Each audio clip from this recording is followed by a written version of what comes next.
Donc, je ne vais pas m'étendre plus longtemps là-dessus et en venir donc directement au sujet que je voulais traiter ce soir, à savoir cette espèce de révolution qui s'est passée dans la conception des soins psychiatriques après la Seconde Guerre mondiale, donc en France. Il y a eu un certain nombre de changements qui sont intervenus et qui ont profondément modifié le visage de la psychiatrie. Ceci est arrivé après ce qu'on a appelé l'hécatombe des fous. J'imagine que vous savez un tout petit peu ce que c'est. C'est-à-dire que pendant la Deuxième Guerre mondiale, il y a eu à peu près dans les asiles français 40 000 morts. Donc une surmortalité très importante. Et à la suite de ça, les psychiatres ont réagi en disant plus jamais ça, il faut transformer le fonctionnement des hôpitaux. On ne veut plus connaître ça dans la mesure où ces asiles faisaient directement écho à l'expérience concentrationnaire qu'avaient connue un certain nombre de personnes. Il y a eu un certain nombre d'initiatives pendant la guerre et après qui ont montré que on peut transformer l'hôpital comme un véritable instrument de guérison. C'est pas simplement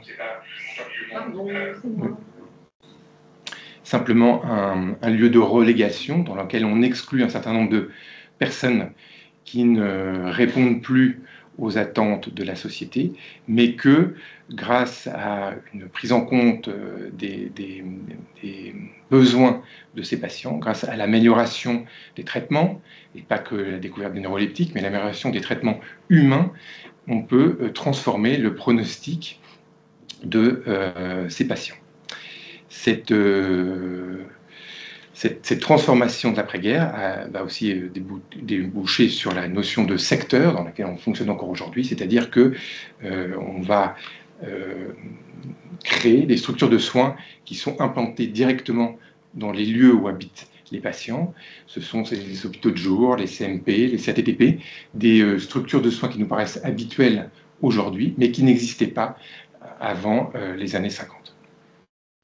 Alors, pour aborder cette question de la transformation des asiles, je vous propose directement de rentrer dans un asile à partir de quelques photographies.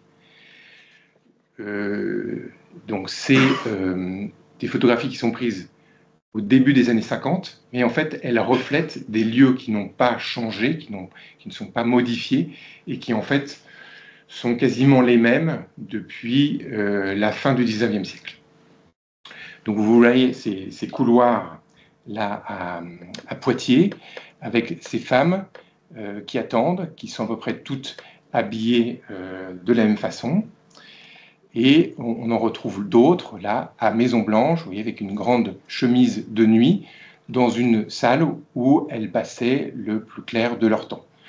Vous voyez qu'elles sont assises, certaines sont debout, elles n'ont pas l'air d'être tellement en communication les unes avec les autres, mais chacune dans leur monde. Et surtout, ce lieu est nu, il n'est pas chaleureux, et il a l'air d'être traversé par un profond ennui.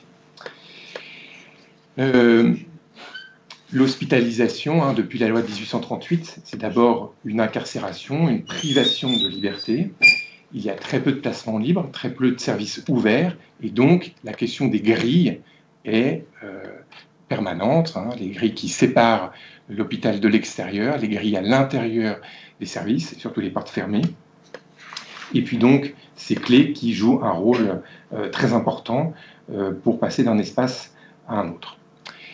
Ces photos montrent l'état de vétusté, vous voyez qu'elles sont quasiment nues, et l'état d'abandon dans lequel sont laissés les malades à l'époque.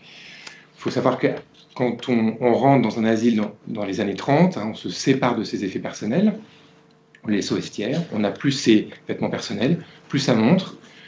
Les femmes ne sont plus appelées par leur nom de femme mariée, elles récupèrent leur nom de jeune fille.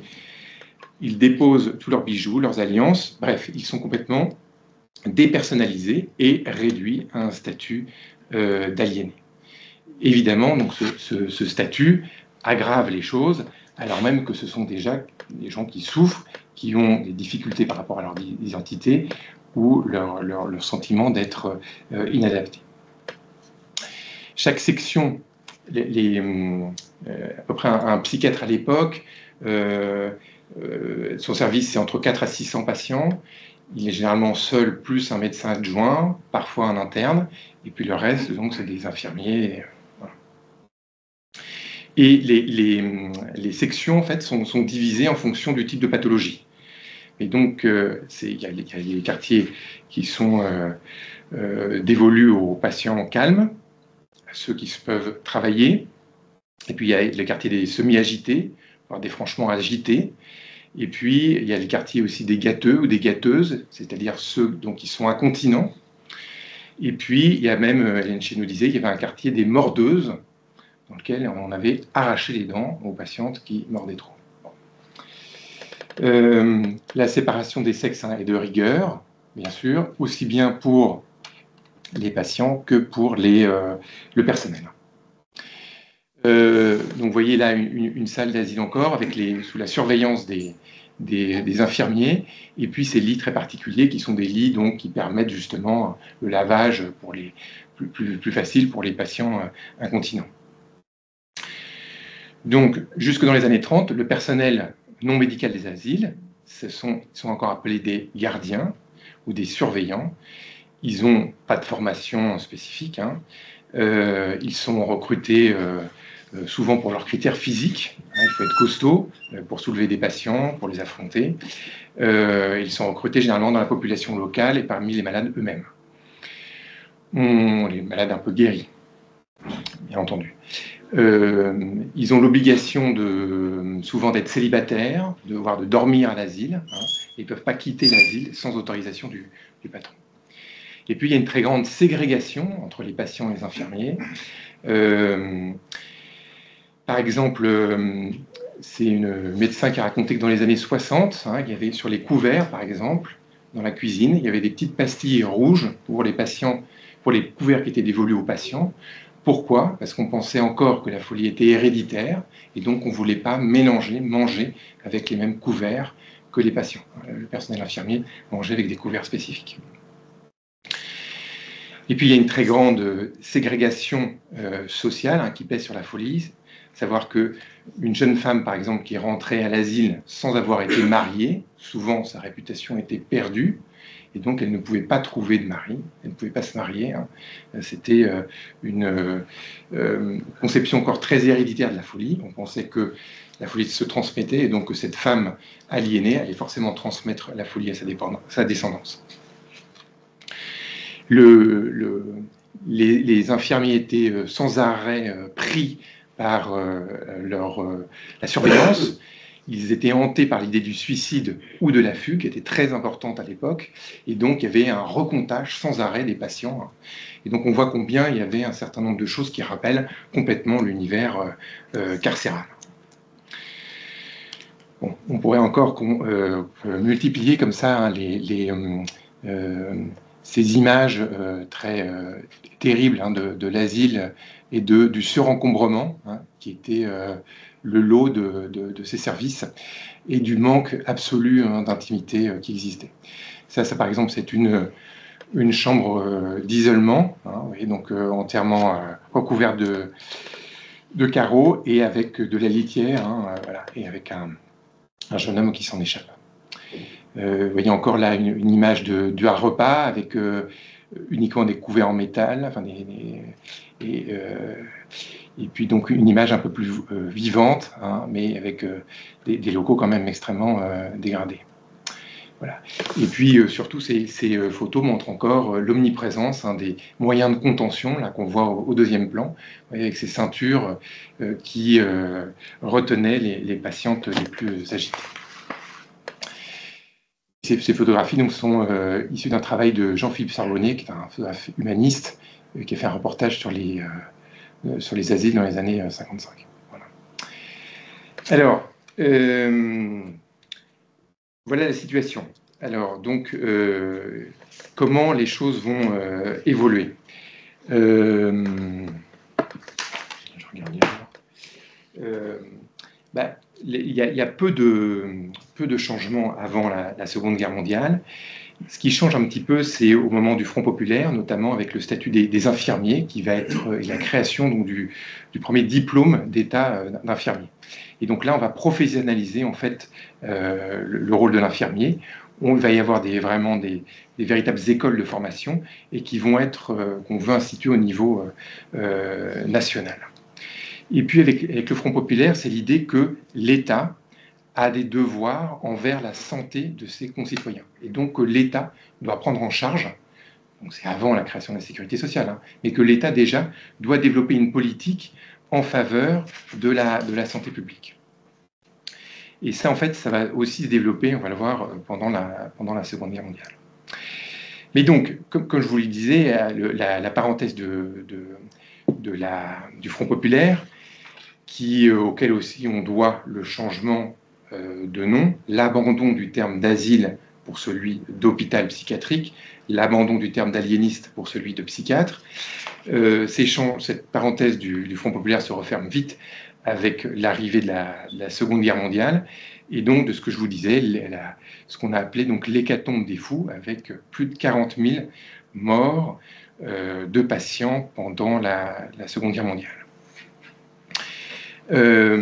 Alors même que le nombre de patients admis à l'hôpital, dans les hôpitaux psychiatriques, va diminuer.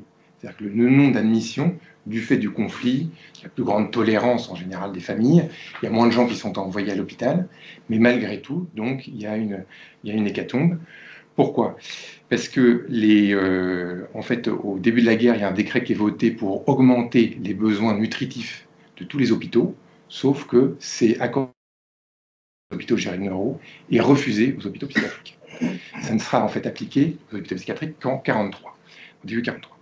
Mais en fait, la ration de base pendant la Deuxième Guerre mondiale, c'est à peu près 1200 calories. Et pour vivre, il en faut 2004. Bon, moi un peu plus, mais en général, c'est 2400 calories. Et donc, les gens ont survécu pendant la Deuxième Guerre mondiale parce qu'ils survivaient grâce au marché noir. Or, ces populations des asiles ne bénéficient pas en fait, du marché noir.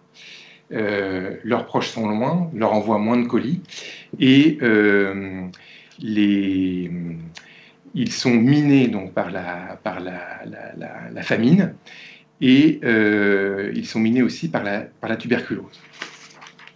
Je vous lis le témoignage d'un psychiatre, le docteur André Requet, qui travaillait à l'hôpital du Vignatier, à Lyon, donc pendant la Deuxième Guerre mondiale. J'ai vécu des scènes affreuses, comme dans les camps de concentration. Des malades se mangeaient les doigts. Ils faisaient des rêves exclusivement alimentaires. J'ai connu un malade qui a mangé tout d'un coup un colis qu'il avait reçu. Il en a fait une rupture gastrique. Son estomac a éclaté et il est mort. Les malades buvaient leur urine, mangeaient leur matière. C'était courant. Nous vivions dans une ambulance de camp de la mort. Il y avait une ferme dans l'hospice, mais elle était notoirement insuffisante pour nourrir tous les malades. Et la pauvre ration que l'on nous fournissait de l'extérieur était complètement déséquilibrée. Nous étions complètement dépassés. Les malades gonflaient, parce qu'en fait, ils avaient un défaut de protéines. Ils gonflaient sous le coup de la nasarque et des œdèmes, et ils en mouraient. Voilà. Donc le taux de mortalité, qui était de 6% dans les asiles en 1938, passe de 26% en 1941.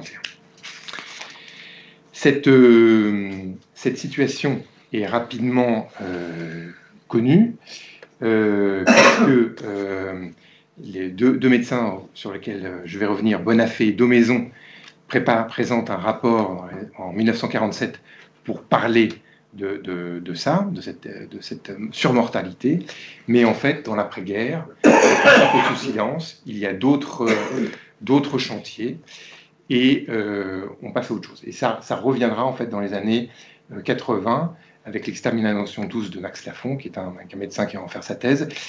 Et puis, il y a le travail d'Isabelle von Busselshoven, qui est une historienne de Lyon, qui a fait un travail très important là-dessus.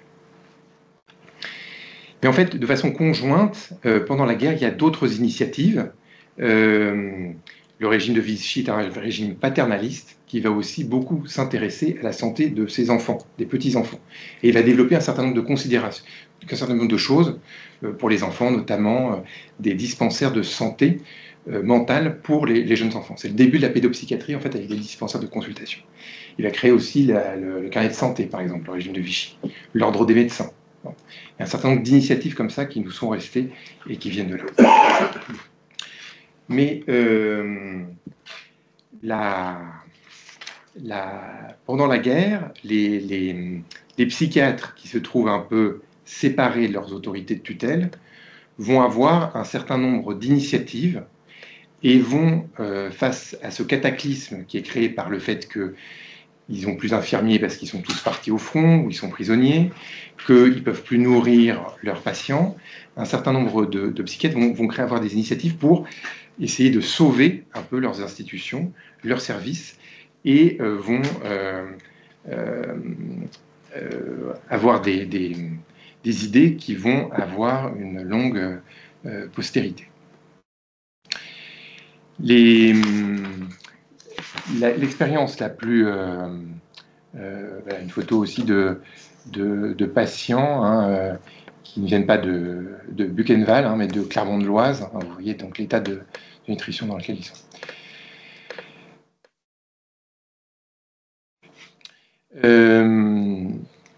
Donc j'en viens à une initiative très importante qui est celle de Saint-Alban. Le nom vous dit sûrement quelque chose. C'est un petit asile qui se trouve en Lozère, qui est très isolé, hein, qui est complètement perdu dans la campagne. Et il y a un médecin qui s'appelle Balvé, qui va être nommé là-bas. Et déjà, dans les années 30, il va essayer un peu de moderniser son hôpital, essayer de mettre l'électricité, essayer d'humaniser un peu les soins, de créer, de mettre l'eau courante. Ouais, on part vraiment de très très loin, d'ouvrir une unité pour des patients qui sont moins difficiles. Mais Saint-Alban se trouve en zone libre après l'occupation allemande, et l'asile de Saint-Alban va récupérer un certain nombre de patients évacués, et ils vont se retrouver à plus de 850 pensionnaires, alors même qu'ils sont complètement, ils ne peuvent pas accueillir autant de personnes. Et donc Balvé va essayer de chercher du personnel pour pouvoir s'occuper d'autant de patients, et on va lui parler d'un médecin espagnol qui se trouve dans un camp de réfugiés, pas très loin, et qui est le docteur François Tosquelles. Et Tosquelles donc, est un des pères de la psychothérapie institutionnelle. Il va venir travailler avec Balvé à Saint-Alban, et cet émigré espagnol va impulser un certain nombre de nouvelles méthodes qui vont donner un tout autre visage donc, aux soins qui sont faits dans cet établissement. Alors, juste quelques éléments sur François Tosquelles. Hein, il est d'origine catalane, il est issu d'une famille de psychiatres, il est membre du POUM, qui est un parti à gauche, mais qui n'est pas vraiment communiste, donc il est un peu en tension avec les communistes. Et il va s'occuper d'abord d'un asile en Catalogne, quand il a 24 ans. Et puis, quand la guerre arrive, eh ben, il va s'enrôler dans l'armée républicaine. Il va organiser le service de soins psychiatriques de l'armée républicaine. Et puis, il va créer une organisation de soins, justement, liée à une organisation de proximité, où il va essayer d'aider les patients directement dans leur lieu d'habitation. C'est-à-dire qu'il faut pas il veut les soigner sans les faire venir dans un hôpital comme on faisait avant, mais directement dans des petites structures qui sont proches de leur lieu de vie, les comarques. Cependant, avec la défaite donc, des Rouges en Espagne, il est obligé de franchir la frontière, il franchit les Pyrénées, et il va se retrouver donc dans un camp de réfugiés à Sept-Fonds. Il faut dire que là aussi, les conditions étaient abominables, les policiers français les ont très maltraités, mais lui, là aussi, il va créer un service de psychiatrie à Sept-Fonds. Et c'est là que donc Balvet va venir le chercher pour travailler à Saint-Alban. Ce qui est curieux, c'est que ce Toscaïès, qui est un personnage très haut en couleur, qui est très extraverti, qui a resté ensuite toute sa vie en France, qui parle avec un très fort accent, va venir en France pour faire la psychiatrie qu'il a un peu bricolée déjà en Espagne, et qu'il va s'appuyer sur les travaux d'Hermann Simon, qui est un psychiatre allemand, et qui avait valorisé toute la dimension du travail dans les asiles. Et puis, on dit aussi qu'il aurait franchi les Pyrénées avec la thèse de Lacan sur le cas aimé, et que cette thèse, qui avait été remarquée quand elle avait été publiée dans les années 30 dans les milieux surréalistes, serait arrivée en Espagne, et il aurait cherché aussi à appliquer la méthode de Lacan au traitement des psychotiques à Saint-Alban. Il y a un deuxième, Hermann Simon, qui est ce psychiatre allemand qui a favorisé aussi une nouvelle manière de travailler. Il y a un deuxième psychiatre qui va prendre la suite de Balvet, c'est Lucien Bonafé, lui aussi une figure déterminante de l'après-guerre, de la psychothérapie institutionnelle. Lui, c'est un Français d'origine du Sud, et qui a lui aussi une famille médicale, et qui est très proche des surréalistes. Il se revendiquera toujours comme poète. Et il passe son diplôme au début des années 40, et il vient aussi, lui, donc prendre à la suite de Balvet, en venant travailler à Saint-Alban pendant la guerre, pour une raison que c'est un résistant, qu'il est recherché, et donc il fuit en zone sud.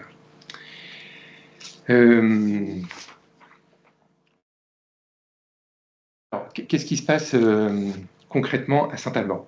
Eh bien donc c'est, comme je vous le disais, donc le développement beaucoup de l'ergothérapie, la thérapie par le travail. Et c'est l'idée de favoriser les activités chez les patients, au lieu, comme on l'a vu, de le laisser croupir comme ça pendant des semaines, des années, dans des couloirs à ne rien faire. On va les responsabiliser, on va leur confier une tâche, et à peu près donc 70% des patients vont contribuer au travail collectif, et qui n'est pas simplement donc celui de la ferme, c'est-à-dire celui de la cueillette pour fournir de l'alimentation, puisque c'est une question vraiment vitale pendant la guerre, mais aussi un certain nombre de travaux qui vont contribuer à améliorer la vie de l'asile, c'est-à-dire refaire des tables, des chaises, repeindre des locaux, etc. Et vraiment, il y a un emploi des patients à ce type de problématique, et au sens où on leur dit vous n'allez pas travailler pour rendre service à l'asile, vous allez travailler pour rendre vos conditions d'hospitalisation meilleures. Et ça change tout, c'est-à-dire ça les fait participer à un collectif où ils sont partie prenante.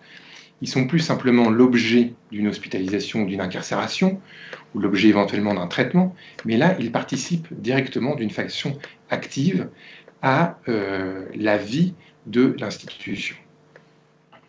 Parce que la grande idée de Toscaïès, c'est que l'hôpital, en lui-même, crée de l'aliénation.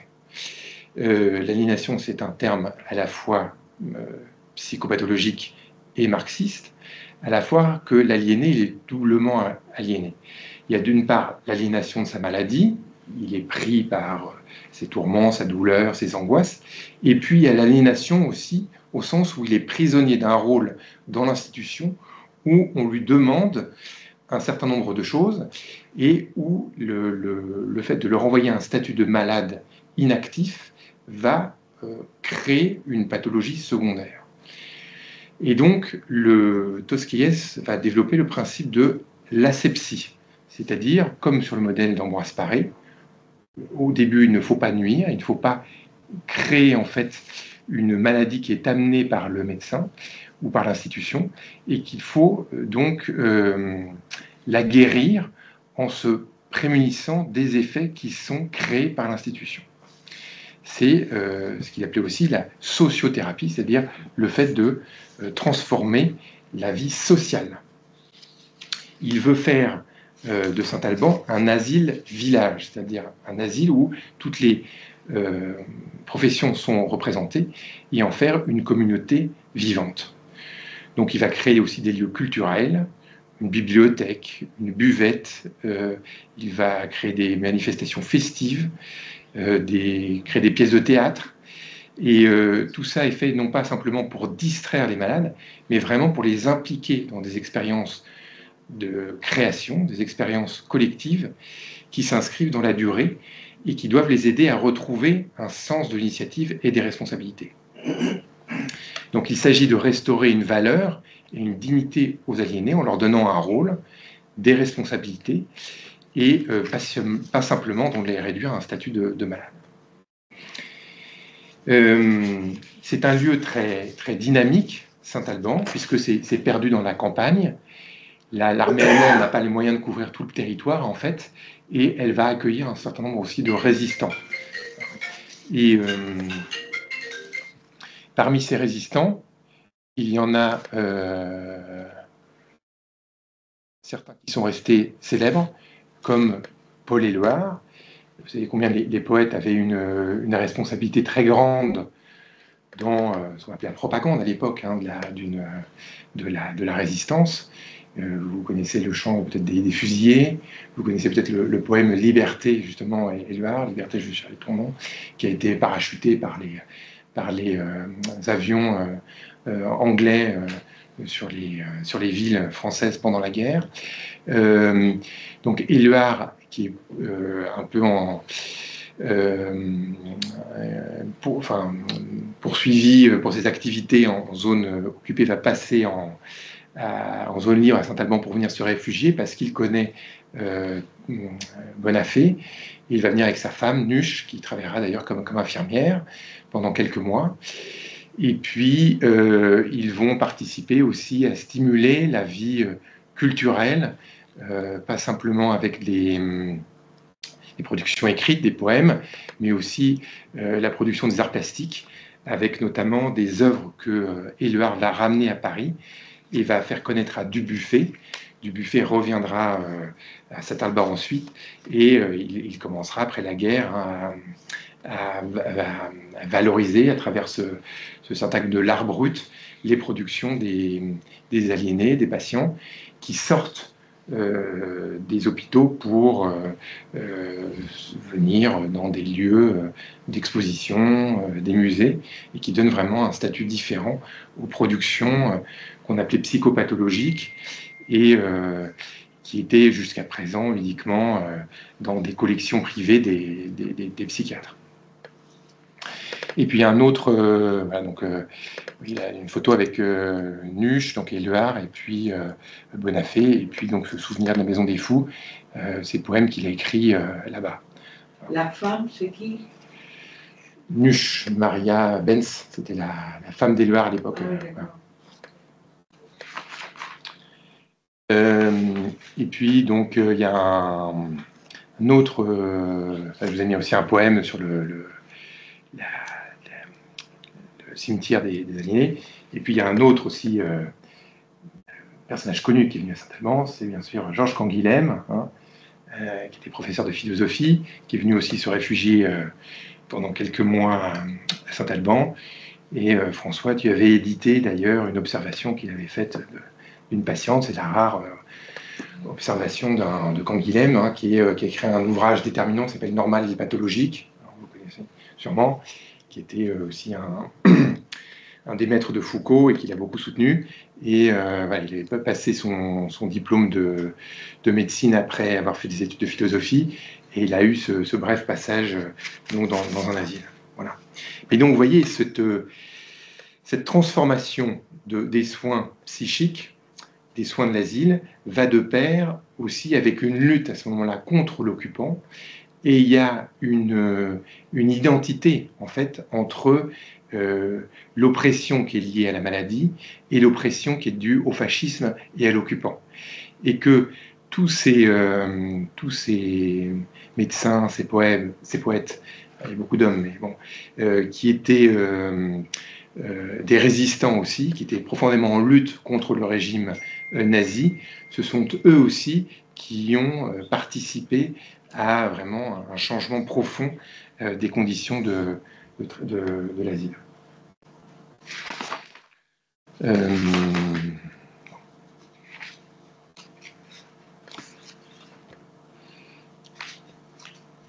Donc là encore, c'était un autre témoignage de Philippe Pommel, qui est un autre médecin qui viendra à Saint-Alban pendant la guerre, parce que après-guerre,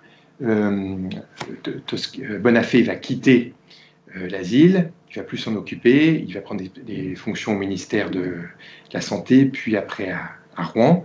Mais d'autres médecins, comme donc Pommel, mais aussi Jean Houry et Franz Fanon, vont venir se former auprès de Tosquelles, qui est resté à Saint-Alban, pour apprendre cette nouvelle façon de faire et qu'on va nommer après la psychothérapie institutionnelle.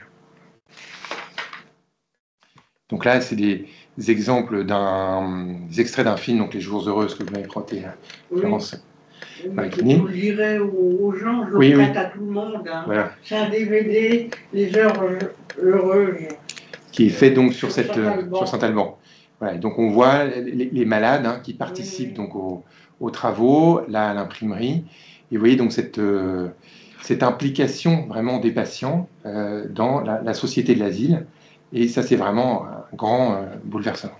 Voilà. Et là aussi, avec des sorties culturelles. Voilà.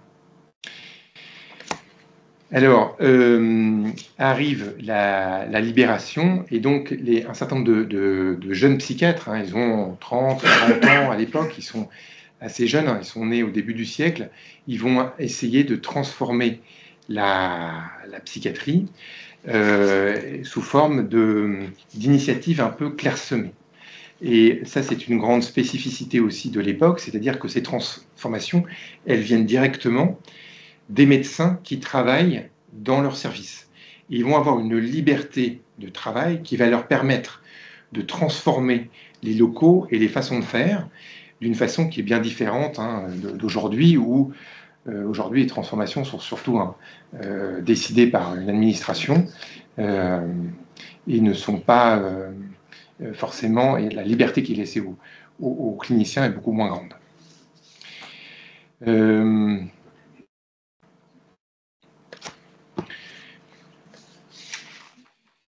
J'ai mis quelques dates chronologiques pour comprendre ce qui se passe un petit peu dans l'après-guerre. Il y a des journées nationales qui sont créées, avec la création aussi du premier syndicat des hôpitaux psychiatriques. Au départ, il n'y a que 200 psychiatres des hôpitaux, hein, c'est un tout petit monde. Et la création de la revue, que vous connaissez peut-être, l'information psychiatrique. Ensuite, il y a la création en 1948 du CTRS de Villévrard, mais ça, je vais vous en parler de façon plus détaillée. Et puis, il y a des luttes, encore à l'époque, hein, il y a une grande influence de la psychanalyse et des théories marxistes dans la conception des soins, mais aussi des tensions très grandes avec un parti communiste qui est très fort et qui va dénoncer la psychanalyse comme une idéologie réactionnaire, c'est-à-dire non révolutionnaire. Et puis en 1952, donc c'est aussi la date du premier essai de la chlorpromazine, le premier neuroleptique. Mais vous voyez que ces transformations des services précèdent en fait l'implantation des neuroleptiques dans les services. Alors, je vais vous parler plus en détail d'une expérience qui est celle de Paul Sivadon, qui est à Villévrard. Lui qui est nommé, qui arrive à Villévrard dans les débuts des années 40, en 1943. Là encore, il prend son service il y a 600 malades, ils sont dans un état de dénutrition terrible. Et à la libération, sa sœur, qui était une grande résistante, revient de Ravensbrück. Elle lui parle de son expérience concentrationnaire, et en fait, il comprend, grâce à elle, que en fait, il y a une grande parenté entre l'asile qu'il dirige et ce que sa sœur a vécu dans les camps de concentration allemands. Que cet état d'oppression, de déshumanisation, en fait, opère de la même façon, même s'il n'y a pas du tout cette volonté de mise à mort, bien sûr, comme dans les camps, mais quand même qu'il y a un écho très grand entre les deux situations. Et grâce à ses contacts à la sécurité sociale, il va pouvoir bénéficier d'un certain nombre de crédits à Willévrard pour réformer son service. Il va à la fois réduire le nombre de patients, il va plus avoir que 250 lits, et puis il va demander à avoir plus de médecins, plus d'internes, une assistante sociale, un kinésithérapeute et des infirmiers moniteurs, c'est-à-dire des infirmiers pour les activités en plein air. Et puis donc il va transformer là aussi son service, qu'il nomme CTRS, donc Centre de traitement et de réadaptation sociale. La dimension sociale est très importante, alors même qu'elle a un sens un peu différent d'aujourd'hui. Alors, comment ça se passe, par exemple, l'arrivée à l'asile dans le CTRS? Eh bien, vous êtes reçu par une hôtesse, qui est en fait la psychologue du service, donc en 48, et elle vous offre un petit livret imprimé avec votre nom, et vous découvrez la présentation du service, le nom des responsables, leurs fonctions, et un certain nombre de choses explicatives comme pourquoi est-ce que vous êtes ici, qu'est-ce qu'on va vous faire, comment recevoir des visites, comment vous allez sortir. Sylvadon refuse qu'on mette des pyjamas aux patients. Ils gardent leurs effets personnels. Ils sont vouvoyés. Ils gardent leurs bijoux, leurs agendas, leurs livres. Donc toute une dimension personnelle qui leur est conférée. Il essaie d'établir une continuité de l'existence du patient, qu'il n'y ait pas de rupture entre son existence sociale à l'extérieur et le moment où il est admis à l'asile. Et puis, il va développer des thérapeutiques de groupe pour réduire des moyens coercitifs de l'enfermement et de la contention. Plutôt que de laisser les patients à eux-mêmes aux prises avec leur agressivité, on va plutôt employer ces patients-là à des activités physiques. Et il va parler, par exemple, de la démolinothérapie, c'est-à-dire que, par exemple, dans un champ, on va avoir besoin de retourner la terre, et bien on va employer les patients les plus agressifs, ceux qui vont sortir de la chambre d'isolement, justement pour les travaux physiques dans lesquels ils pourront employer leur force. Ça paraît trivial comme ça, mais en fait, ça fonctionne, et ces patients-là se calment. Et puis, on va réunir les patients autour de certaines activités, des jeux, des sorties, du jardinage, et dans un groupe, on va nommer un responsable. Et puis, on va nommer des porte-paroles à qui on va demander « mais qu'est-ce que vous feriez pour améliorer le service ?» Et on va faire des réunions avec les soignants et les soignés. Là encore, des choses qui peuvent vous paraître assez courantes, peut-être dans les services dans lesquels vous êtes, mais qui sont des révolutions à l'époque. C'est-à-dire de considérer, de prendre en compte la parole des patients comme n'importe qui, comme vraiment des usagers, comme des gens qui sont responsables et qui ont un avis sur leurs soins, c'est quelque chose de complètement novateur. Les critiques d'Isivadon sont même encouragées, parce que ça peut nous faire avancer, il dit. Mais ce n'est pas la critique stérile, c'est la critique pour aller vers des buts concrets. Et il y a vraiment une transformation des choses. Et puis donc, l'idée forte qui est que les maladies mentales ont tendance à désocialiser, c'est toute la dimension autistique de la psychose, et donc toute thérapeutique psychiatrique doit viser en fin de compte à permettre une reprise des rapports normaux avec le milieu social, et donc c'est tout le développement de ces activités collectives sous forme de clubs culturels, de causeries, de clubs de musique, de chorales, Il y a même un club de camping qui est prévu pour les sorties de plusieurs jours, un club de jeux, et un journal qui s'appelle Le Tremplin et qui est rédigé lui-même donc par les malades. La dimension expressive est aussi considérablement renforcée. On cherche à faire écrire leurs patients sur leurs conditions, sur leur expérience psychotique ou dépressive. Et puis, il y a une production aussi dans les arts plastiques, etc., etc. Pour les résultats sont publiés donc, dans la revue Esprit quelques années après. Le résultat est spectaculaire, c'est-à-dire que la durée moyenne de séjour est divisée par 4. Voyez. Au départ, la durée moyenne de séjour, c'était 400 jours, plus d'un an. Et grâce à cette méthode de traitement, sans neuroleptique à l'époque, bien que c'est divisé par 4. Et donc avec des sorties beaucoup plus rapides, avec un prix, bien sûr, qui est plus grand, mais un rendement qui est beaucoup plus important. Donc il va y avoir l'ouverture d'autres CTRS. Henriet va en ouvrir un à Bonneval, Louis Le Guillan à Villejuif, et puis donc François Tosquelles à Saint-Alban. Voilà. Et puis Bonafé va aussi créer le premier hôpital de jour, la première structure extra-hospitalière, donc pour les patients, avec l'idée que les soins ne sont pas terminés quand le patient quitte l'hôpital, mais qu'il faut les prolonger, mais cette fois-ci en dehors de l'hôpital. Donc le CTRS de Civadon, ça devient une espèce de truc extrêmement connu. Autant Saint-Alban, aujourd'hui, c'est devenu mythique pour la psychiatrie, mais à l'époque, c'était un peu resté en Lozère. Là, le CTRS, ça va avoir un retentissement mondial. Ça, vous voyez que c'était un reportage qui était paru dans Science et Vie, avec, vous voyez, cette photo qui montre la communauté, l'alliance entre les infirmiers et les malades qui jouent ensemble aux cartes. Et vous voyez bien qu'il y a la barrière de la ségrégation là, qui a vraiment sauté par rapport à ces images où on voyait les infirmiers à l'extérieur, le long des murs, surveillant les patients.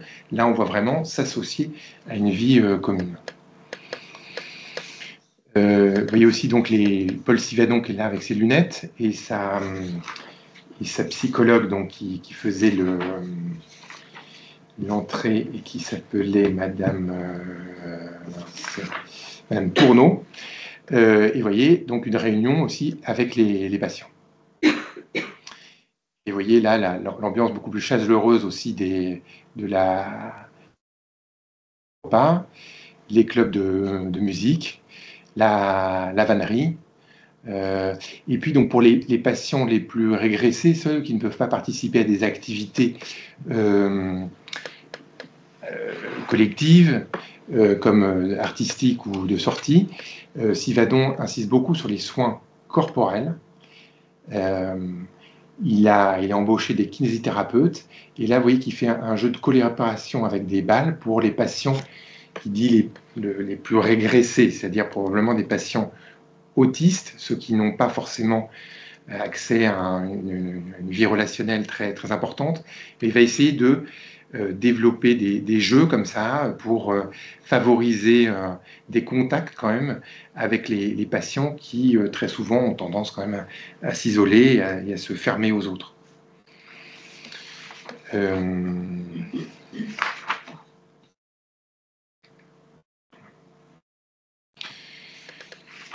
Alors, néanmoins, donc Civadon va être une star, il va devenir un expert de l'OMS, il va avoir des articles dans tous les journaux. Un jour, il part en Angleterre et il va chercher Le Monde, et il lit dans Le Monde un patient du service de Civadon s'est suicidé.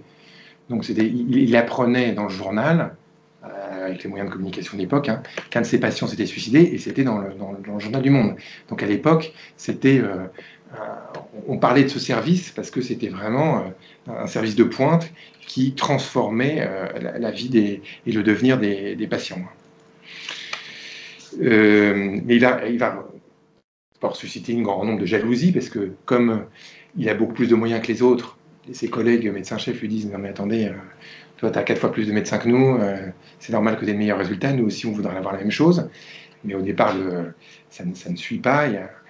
Et puis, il y a aussi des très grandes résistances parmi les personnels infirmiers, hein, qui ne comprennent pas au départ comment on peut changer les rapports.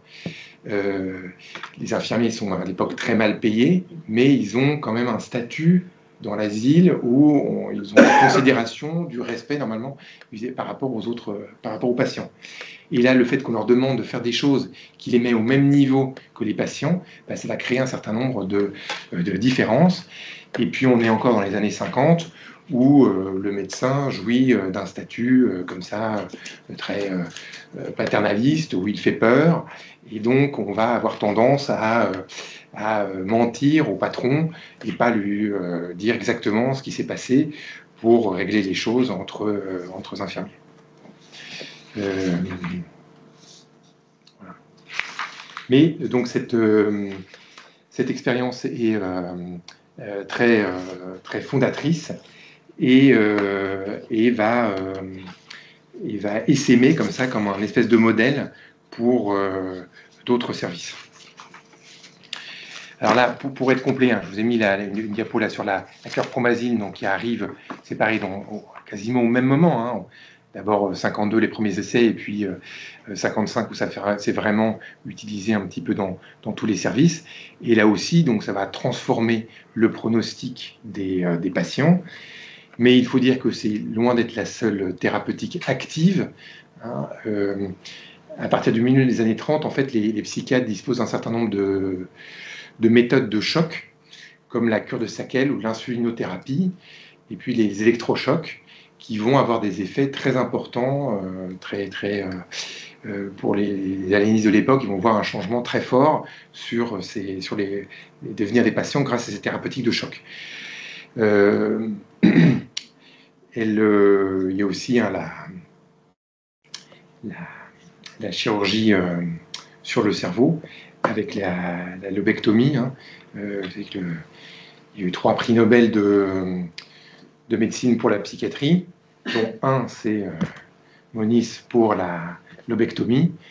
Hein, et donc, il faut dire que tous ces psychiatres là dont on parle, hein, Tosquiès, Daumaison, Bonafé, ont pratiqué ces méthodes-là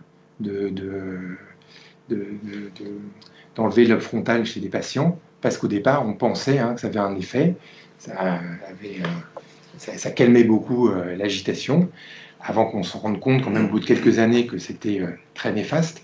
Mais ça aussi, c'est l'histoire que nous l'apprend, hein, c'est qu'on n'est jamais que du bon côté de la barrière, et que voilà, c'est psychiatres très novateurs, très révolutionnaires, très humains, qui ont vraiment transformé les choses, ont aussi participé à des traitements qui aujourd'hui nous semblent barbares. C'est cette complexité-là à laquelle on est confronté avec l'histoire ou avec l'expérience en général. Voilà. Je vous ai mis aussi un numéro de la revue Esprit, qui est une grande revue des intellectuels de l'après-guerre, une revue catholique, mais qui est titrée « Misère de la psychiatrie ». Vous voyez que la situation de la psychiatrie est un souci aussi pour les intellectuels. Ce n'est pas simplement quelque chose qui est uniquement lié aux professionnels, mais il y a un certain nombre de gens qui s'intéressent à ça et qui sont en dehors du milieu. Et là, donc, il y a des articles hein, de ces gens dont j'ai parlé, parce que là, malgré ces initiatives locales, elles restent clairsemées. Il y a un certain nombre la majorité des services restent prisonniers de cette idéologie asilaire. Et je vous ai mis cette citation de Le Guillon et Bonafé. « Les aliénés sont aux yeux de la classe dominante les Noirs, les indigènes, les Juifs, les prolétaires des autres malades. Comme eux, ils sont victimes d'un certain nombre de préjugés et d'injustices. Mais ces préjugés et ces injustices ne concernent nullement la nature de la folie. Ce sont ceux qui frappent de multiples minorités et groupes humains asservis, dont il est commode de considérer les membres comme marqués d'infériorité, sinon de tare spécifique et permanente, incurable, légitimement la condition qui leur est imposée. » Vous voyez que cette lutte pour la défense du droit des malades devient une lutte qui s'associe aussi avec tous les minorités, c'est-à-dire ceux qui subissent la colonisation, ceux qui subissent le racisme, les travailleurs prolétaires, les femmes. Donc il y a dans ce mouvement d'après-guerre ce formidable mouvement d'émancipation et de défense des droits des minorités, et les malades mentaux incarnent aussi cette lutte-là. Il y a un des signataires là qui écrit « Nous faisons l'un des métiers qui ont pour objet d'enterrer, d'enfermer, de faire disparaître d'une façon ou d'une autre les déchets de la bonne société. » C'est une troisième position entre l'irritation et le découragement que nous sommes venus exprimer ici et qui constitue un témoignage commun, celui de notre mauvaise conscience, de notre angoisse constamment alimentée par une vie quotidienne non résignée à l'intérieur de l'asile. C'est vraiment le témoignage, la confession d'un psychiatre qui ne supporte pas de continuer à diriger un service dans lequel sont appliqués des mauvais traitements, qui continue l'oppression des victimes, des patients. Ce signataire, il signe sous un nom d'emprunt parce qu'il est encore interne, et c'est en fait Philippe Paumel, qui est aussi un psychiatre dont je vais vous évoquer brièvement l'expérience, qui est le fondateur donc, du service du 13e arrondissement, la SM13. Il est un peu plus jeune que les autres, il est né dans les années 20, il va être interne dans l'après-guerre, il ne va pas connaître les asiles directement pendant la Deuxième Guerre mondiale, et il va faire une thèse remarquable en 1952, essai de traitement collectif du quartier d'Agité. Il est allé dans tous les asiles de France, il a essayé de trouver des façons de traiter les agités, c'est-à-dire les patients agressifs, qui étaient ceux d'habitude qu'on attachait dans des camisoles ou qu'on mettait dans des chambres d'isolement, comment on pouvait trouver des traitements relationnels pour traiter ces patients agités, donc avant l'ère des neuroleptiques, je le rappelle. Et il a expérimenté un certain nombre de méthodes quand il était interne à Maison-Blanche pour transformer la vie du pavillon et pour essayer de diminuer la tension et pour essayer de calmer les patients. Et bien, il a montré donc qu'on pouvait se passer à la fois de contention et de chambre d'isolement uniquement par ce traitement relationnel de l'ambiance. Et donc, par un certain nombre de choses qu'on a vues déjà autrement. Et puis lui, il avait une idée aussi très familiale, à savoir qu'il vivait à Maison-Blanche et qu'il faisait travailler les malades dans sa famille. Il y avait une cuisinière à la maison, et c'était une patiente qui travaillait avec eux. Et donc, il mélangeait sa vie familiale et sa vie professionnelle. C'était quelqu'un de très investi. Et il nouait comme ça des contacts très, très personnels. Donc, il passe sa thèse en 52, et sa thèse qui a été héréditée d'ailleurs récemment. Et au lieu de prendre la direction d'un service hospitalier, comme il en serait notamment, comme ils font tous, et bien lui, non, il refuse de faire ça, et il va créer un dispensaire dans le 13e arrondissement, un dispensaire de consultation, un dispensaire qu'on dit d'hygiène mentale à l'époque. Et donc, il refuse l'hôpital, parce qu'il dit, on ne peut pas réinventer des soins si on part de l'hôpital. Si on part de l'hôpital, on va ne faire que reproduire l'aliénation et l'oppression. Et donc, il veut créer une psychiatrie communautaire à l'intérieur même donc, de la cité, à partir des gens donc, déjà qui proposent des relations d'aide. Et donc, il va s'allier aux curés du coin, aux médecins, et aux structures sociales d'aide, avec par exemple des assistantes sociales, pour essayer de favoriser la vie des patients. Il va créer des consultations libres, au départ uniquement pour un peu de patients, et puis après ça va se développer, pour soigner les malades, mais vous voyez, d'une façon uniquement extra-hospitalière.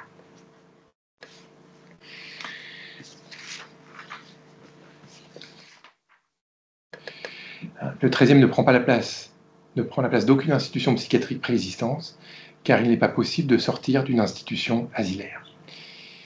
Paumelle est un grand lecteur de Michel Foucault, notamment de son Histoire de la folie en 1961, et il écrit, oui, la science des maladies mentales ne pourra se développer dans les asiles que sous la forme de l'observation et du classement. C'était la grande occupation des psychiatres dans les asiles, c'était de faire de l'observation, c'était de produire du savoir sur les patients, mais il y avait très peu de choses qui étaient faites du côté de la thérapeutique. Là, au contraire, il s'agit vraiment d'aider les patients. C'est aussi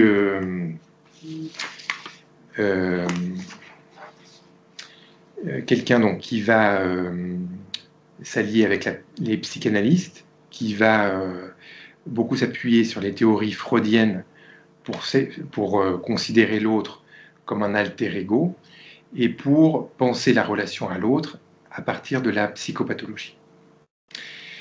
Finalement, donc, il va se résoudre à créer un hôpital, je ne vous l'ai pas mis, mais au début des années 60, qui va s'appeler l'eau vive, mais il va toujours penser que les soins sont centrés par les consultations en dispensaire. Et il va avoir cette idée donc aussi de la mise en continuité, c'est-à-dire de soigner le patient là où il habite, là où il se trouve, dans ses relations, avec ses relations sociales. Il va aller voir les voisins du malade. Ils vont essayer de faire des réunions avec eux pour essayer de trouver des accords, par exemple, ou des solutions d'entraide, aussi d'apaisement pour éviter qu'il y ait des conflits de voisinage. C'est vraiment quelqu'un qui va se déplacer comme ça, qui va avoir une espèce de bâton de pèlerin pour porter la bonne parole psychiatrique. Et c'est lui notamment qui va être à l'origine donc de la circulaire de 1960 sur le secteur. Cette idée est très importante. Aujourd'hui, on sait qu'il y a à peu près une structure psychiatrique par arrondissement ou par département, mais c'était quelque chose qui n'existait pas jusque dans les années 50. Les patients, par exemple, pour la région parisienne, arrivaient au centre, juste à côté, là, au pavillon des admissions. Et puis, quand on avait 10-15 patients, on prenait un camion et puis on envoyait les 10-15 camions à Villévrard. Et puis le lendemain, c'était à Paul Guiraud. Et puis le lendemain, c'était à la Maison Blanche. Donc on envoyait comme ça un contingent de patients, mais qui venaient de toute la région parisienne, en fait, toute l'Île-de-France.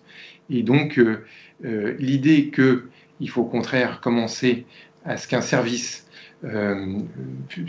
suivre un petit nombre de patients qui appartiennent au même secteur géographique, c'est vraiment quelque chose qui s'invente dans ces années 50, là, qui est développé par Paumelle, et puis avec l'idée que c'est la même équipe qui doit à la fois le soigner à l'intérieur de l'hôpital et à l'extérieur de l'hôpital. Et donc c'est au début des années 60 qu'est créée cette circulaire sur le secteur, avec cette organisation qui va ensuite aussi s'étendre à d'autres pays dans le monde. Voilà. Mais qui va mettre beaucoup de temps quand même à s'appliquer en France, puisque même si la circulaire date de 60, en fait son application véritable sera plutôt de 20 ans plus tard.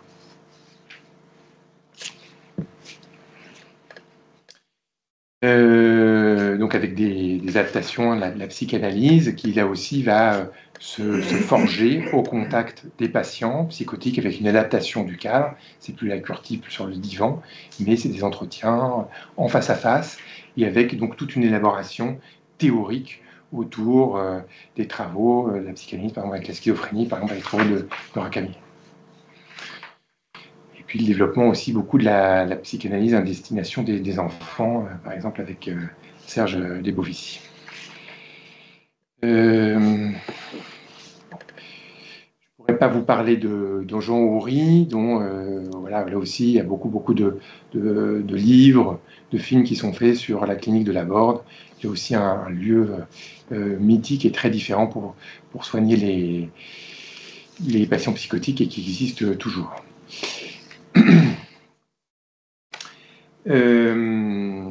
Alors,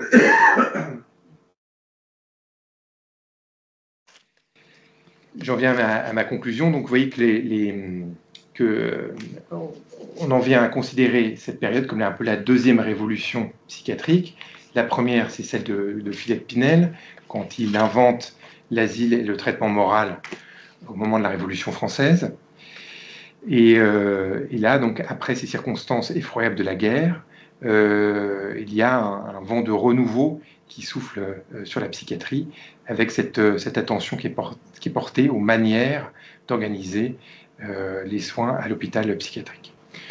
Vous voyez qu'en même temps, c'est quelque chose que Toscaïev soulignait lui aussi. Hein, il disait combien cette transformation était aussi le fruit de la guerre, qu'il se sentait toujours en guerre, et que parfois, et que souvent quand même, ces circonstances exceptionnelles vont amener à des changements qui n'opèrent pas dans des périodes de plus grande stabilité. Ces périodes de crise sont souvent des périodes de changement très radicales.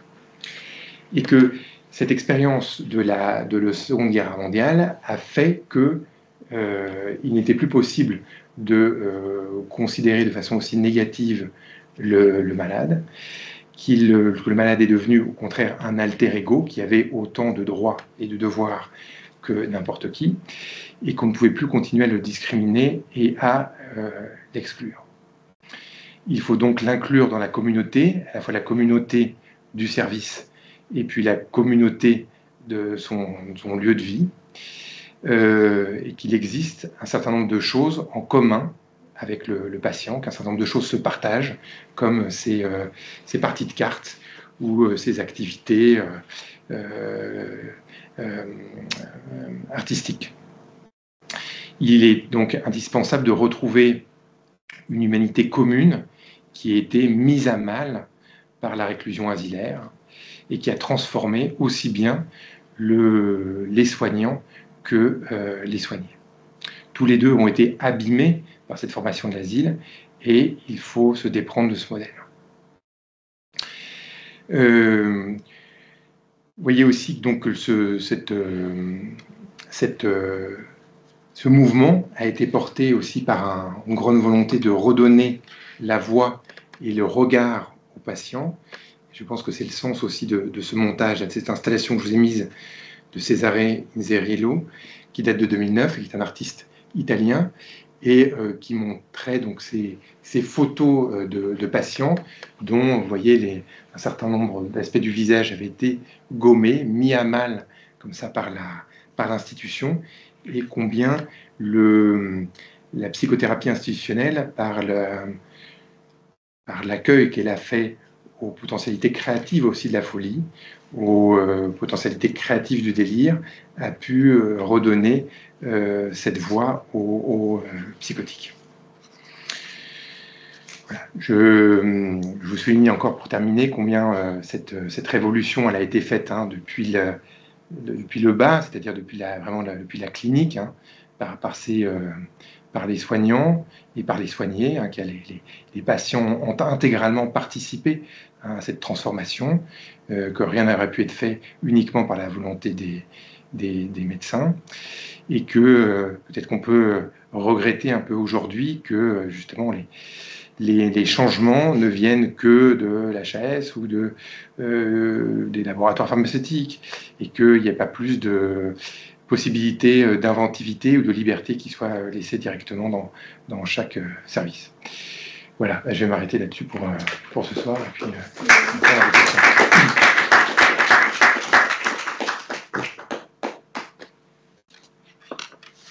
on lance une petite discussion.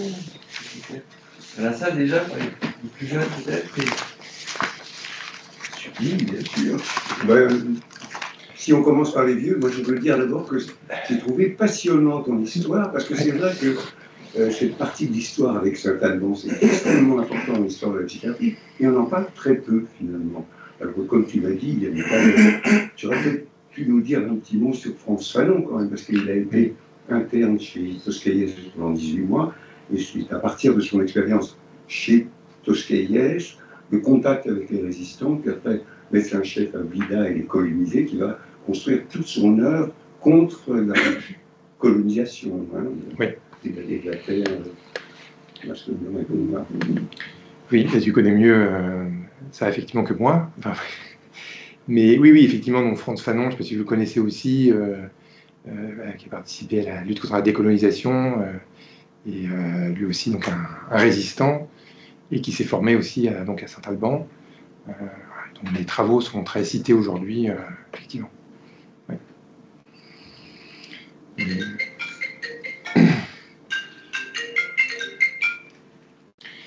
Je découvre le séminaire, est-ce que c'est une histoire que vous connaissiez? Cette histoire-là, je vous donnais 50, 60. Un petit peu.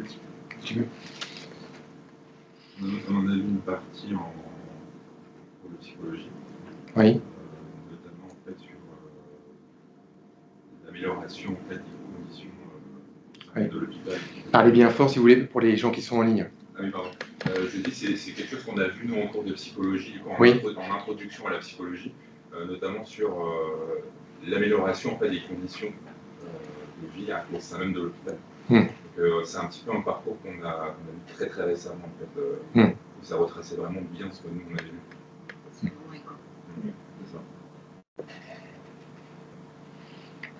C'est vrai que sinon, par exemple, on est dans un endroit où il y a beaucoup de noms, le nom des allées, le nom des bâtiments à Sainte-Anne, par exemple Benjamin Ball, Georges Daumaison, c'est des noms, mais finalement on connaît assez peu l'histoire, hein, bâtiment Fleurus ou des choses comme ça. Et effectivement, Daumaison a été quelqu'un d'extrêmement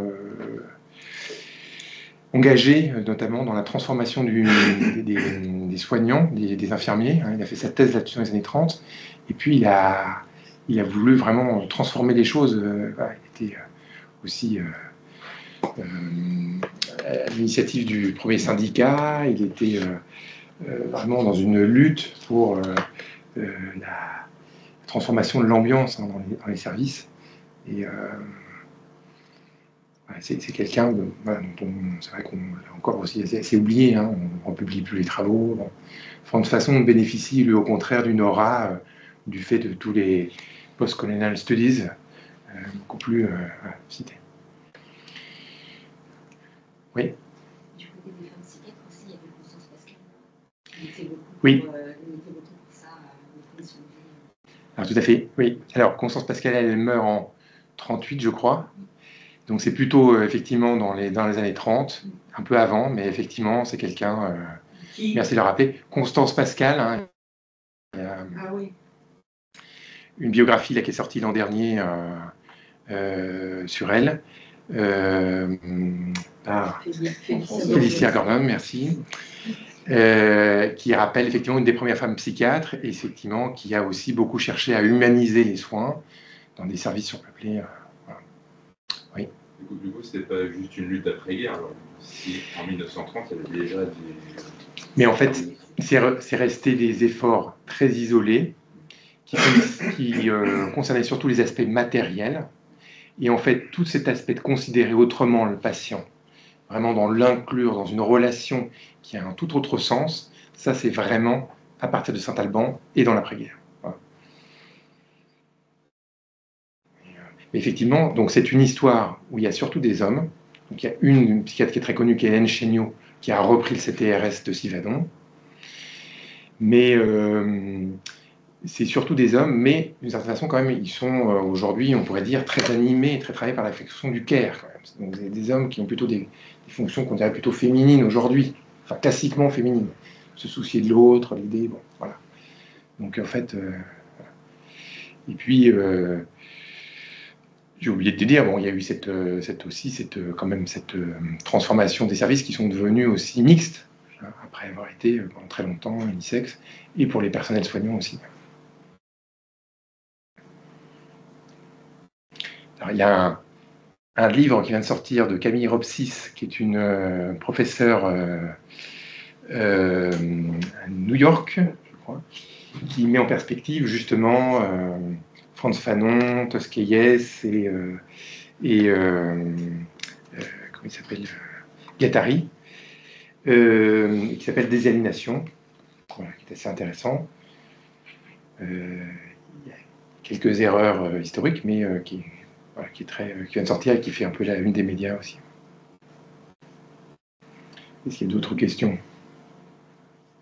Tu as évoqué le rôle des psychiatres communistes après la guerre, oui.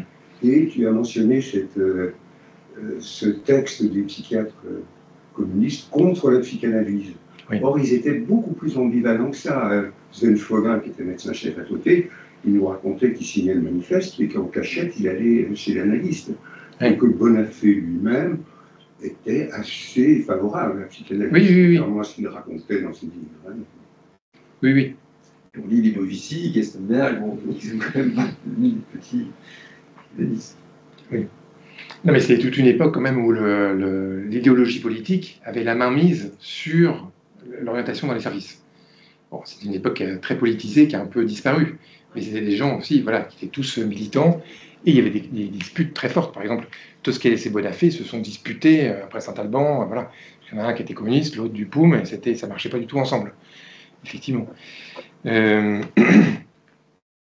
Donc, le groupe Batia aussi, qui était le groupe là de collectifs qui était créé aussi après la guerre avec Lacan, Tosquelles et Bonafé, tout ça, s'est dissous aussi pour les mêmes raisons, pour les questions communistes. Voilà.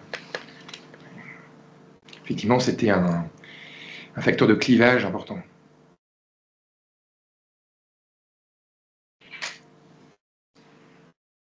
J'ai envie de... Non, peut-être qu'il y a des questions en ligne. Sinon... Est-ce qu'il y a des questions en ligne?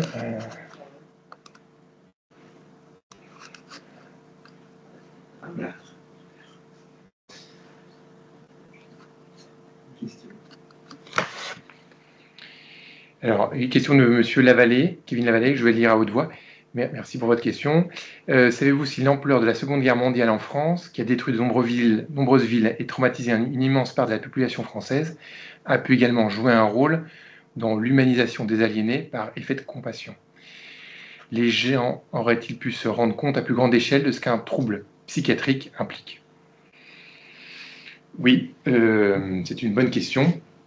Probablement oui. Moi, à ma connaissance, il n'y a pas de travaux spécifiquement là-dessus, mais c'est sûr qu'il y a une sensibilisation en général de la société au malheur, au deuil, au traumatisme, effectivement après la Seconde Guerre mondiale, et avec l'idée quand même qu'il ne faut plus jamais connaître à nouveau ça. Donc ça a des effets effectivement importants, sachant que la notion de traumatisme ne date pas de la Seconde Guerre mondiale. Hein. Il n'y a pas tellement... J'avais fait une petite recherche, par exemple. Il n'y a aucun travail sur la question des déportés dans l'après-guerre, dans les revues psychiatriques françaises. Rien. C'est-à-dire, c'est un non-sujet. Quand on parle de la guerre, dans les années après la guerre, dans les revues de psychiatrie, c'est pour faire des articles sur la sélection des futurs soldats. Mais absolument rien sur les gens qui reviennent des camps, sur les gens qui ont connu des bombardements, qui ont été poursuivis par la Gestapo, rien. C'est pas du tout cette notion du traumatisme, elle va venir plus tard, et là je vous renvoie au livre de Fassin et Reichmann sur l'empire du traumatisme. Elle est un petit peu plus manifeste après la Première Guerre mondiale avec les travaux de Freud, mais c'est surtout après, c'est dans les années 60-70, après la guerre du Vietnam, que les travaux vont se développer du côté des anglo-saxons. Mais c'est sûr qu'il y a les choses ne changent pas du jour au lendemain, ce que c'est qu'une sensibilité d'une civilisation, elle se forge progressivement. Il est indéniable que ce que vous dites là est vrai. Ouais.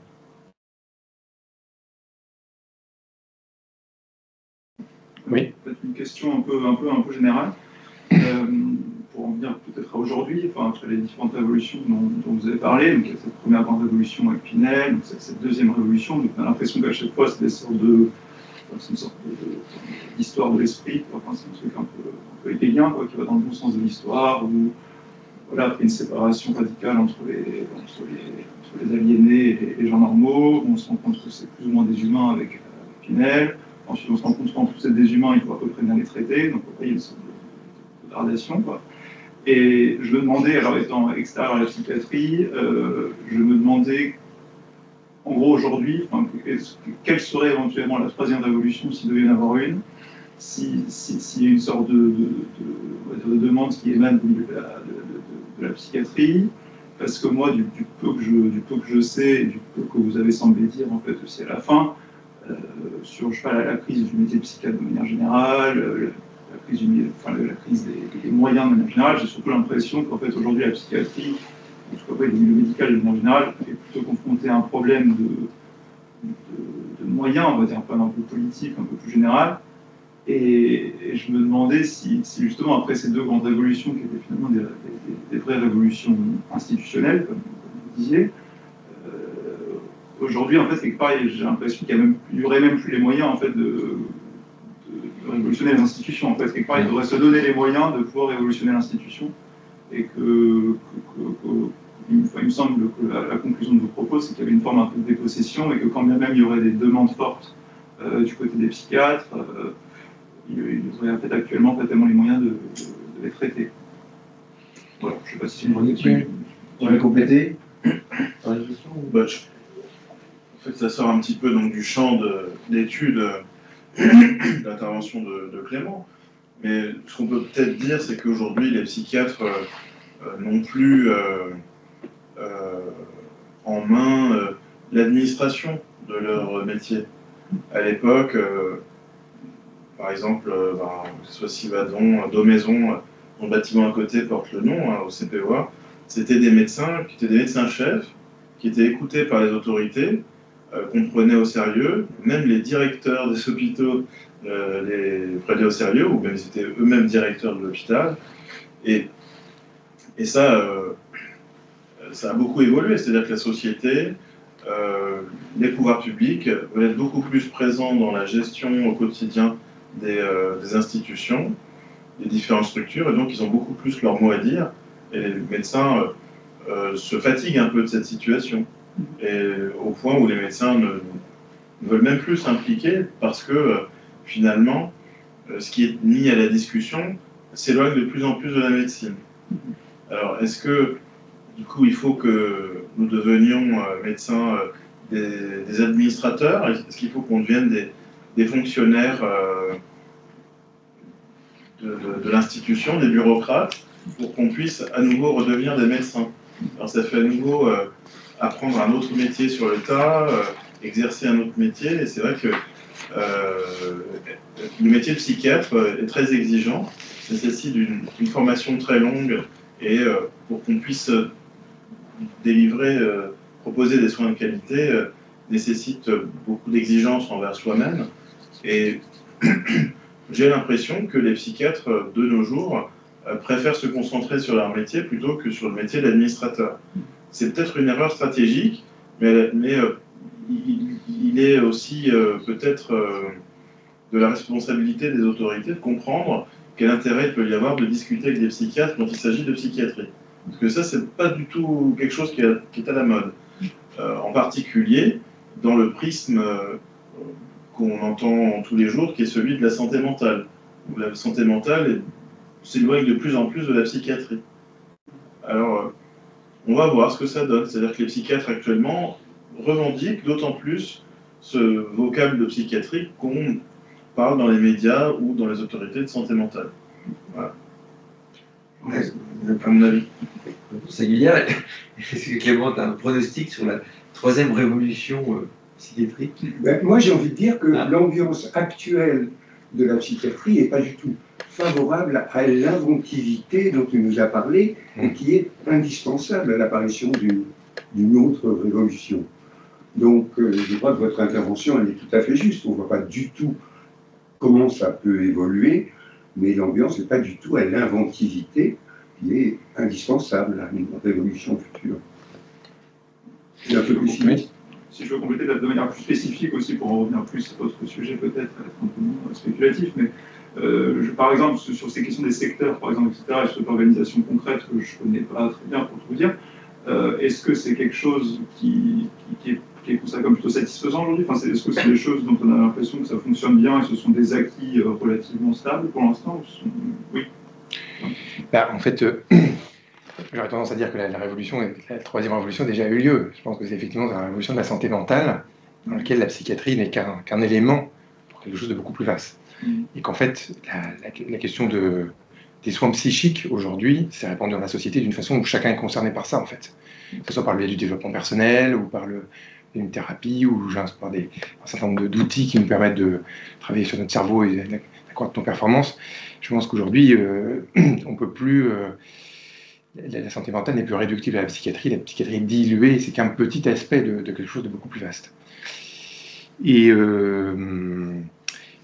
quand on voit voilà, le nombre de choses qui sont faites, par exemple, de dire que quand on lit au roman, ça nous fait du bien, ça nous déstresse, ben ça déjà, ça fait partie d'une certaine façon de concevoir les choses en termes de soins et d'action sur notre propre psychisme.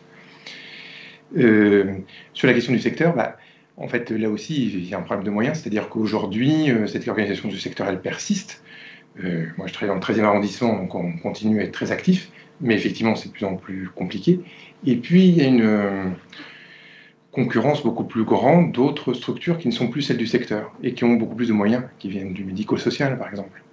Et donc, un certain nombre de structures différentes qui vont avoir qui participent aux anciennes missions du secteur, mais qui fonctionnent de façon autonome et qui vont avoir d'autres circuits de financement aussi. Puis je pense que la révolution de la santé mentale, c'est aussi la question des usagers, c'est-à-dire que quand même depuis 2000, ça a transformé les choses, c'est-à-dire que les patients ont une beaucoup plus grande rôle dans leurs soins et dans leurs attentes par rapport aux soins qu'ils reçoivent. Donc, et ça, ils sont très actifs, par exemple, dans la définition, dans leur choix de leurs soins, et puis dans la définition même des politiques qui sont conduites, hein, dans la définition même des termes qui sont employés pour parler de leurs troubles. Donc, ça, c'est très important. Je trouve que l'effort, l'action est beaucoup plus grande chez les patients que chez les psychiatres, qui suivent un peu le mouvement et n'ont pas forcément beaucoup d'initiatives. Peut-être qu'aussi, on a tendance, on est tellement impressionné par ce type de modèle qu'on aurait tendance à vouloir le poursuivre et qu'on a du mal à inventer des choses nouvelles. On est un peu écrasé par cette force, cette nouveauté des pères fondateurs, entre guillemets, qui ont eu un tel impact et on fait des choses tellement fortes, quoi. Je ne sais pas s'il y a des questions en ligne. D'autres questions? Tu voulais réagir, toi, Yann? Peut-être que je pourrais répondre à la question qui t'avait posée. Peut-être qu'il faut aussi penser dans une crise plus générale des institutions, qui ne concerne pas seulement la psychiatrie, peut-être plus généralement la médecine, l'hôpital, et puis d'autres institutions publiques. Je pensais à ça. Et après, j'avais peut-être une question un peu, moi aussi, peut-être un peu polémique par rapport à cette révolution dont tu as fait l'exposé, c'est donc cette idée fameuse qui reste, franchement, importante, de soigner l'hôpital et l'institution, l'asile en tout cas, comme pourvoyeuse elle-même d'aliénation. Est-ce que là, il n'y a pas quelque chose à renverser, parce que on peut aussi considérer que les conditions dans lesquelles évoluaient ces patients étaient un effet direct de leur pathologie. Et donc, soigner cela, c'est soigner, bien sûr, les effets, mais est-ce qu'on soigne véritablement la pathologie en tant que telle? Et alors, les causes, n'en parlons pas. Et donc, voilà, est-ce que là, on est aussi sur une manière d'envisager la thérapeutique qui est quand même très, très secondaire, en tout cas, et d'une approche effectivement très sociale, du côté des conséquences, finalement, de la pathologie, de la maladie, et non pas sur un traitement de la maladie elle-même. Et ça, peut-être, ça peut être reproché, bien sûr, à cette approche-là de la psychiatrie, qui a été révolutionnaire au sens où il y a un avant et un après, il y a un changement de pratique très important, mais est-ce que finalement on s'attaque quand même directement à la maladie, comme on peut le faire dans d'autres spécialités? C'est pas sûr. Oui, ça dépend, c'est à recréer du lien social. J'ai quand même beaucoup de sujets chez lesquels le lien social a été très abîmé, est très abîmé dans les... Voilà. Je pense que, effectivement, là j'ai parlé un petit peu en général, mais je pense qu'il y a des aspects plus concrets où ils abordaient les choses plus en détail pour adapter les choses aussi à chaque patient. C'était quand même des traitements adaptés à l'individualité, à la singularité de chacun. Effectivement, oui. Je voudrais juste dire une phrase du professeur Guelfi, que tu as cité tout à l'heure, qui, dans cette même salle ici, pas très longtemps avant de mourir, a eu cette phrase, moi, qui m'a sidéré, en me disant « Je pense que peut-être le modèle médical n'est pas le meilleur modèle pour aborder le problème de la phobie. » Guelfi. Oui. Traducteur du DSM. Oui, à la fin de sa vie, il racontait ça. Il est cassé, même Foucault n'aurait pas dit ça. Oh, bah si. Il était devenu foucaldien grâce en suivant le séminaire que tu organisais. Non, mais cette phrase m'a frappé quand même. Alors peut-être que c'est l'avenir, ça. Peut-être. Pas pour les neurosciences, mais. Pardon ? Pas pour les neurosciences. Non, mais pour nous. Oui. Sans doute. Je pense qu'il y a un espace pour la psychiatrie qui ne soit pas une sorte de neurologie sans organes, quoi. Je pense que la psychiatrie, elle a sa propre culture, sa propre identité, ses propres structures, une histoire spécifique et des pathologies spécifiques qui constituent du coup le sujet central que les psychiatres doivent apprendre et transmettre. Et les neurologues sont un petit peu éloignés de cela, par contre. Donc les neurosciences, probablement, s'éloignent au fur et à mesure de la psychiatrie. Alors, on peut se former aux neurosciences, mais il faut savoir que, effectivement, le modèle est radicalement différent.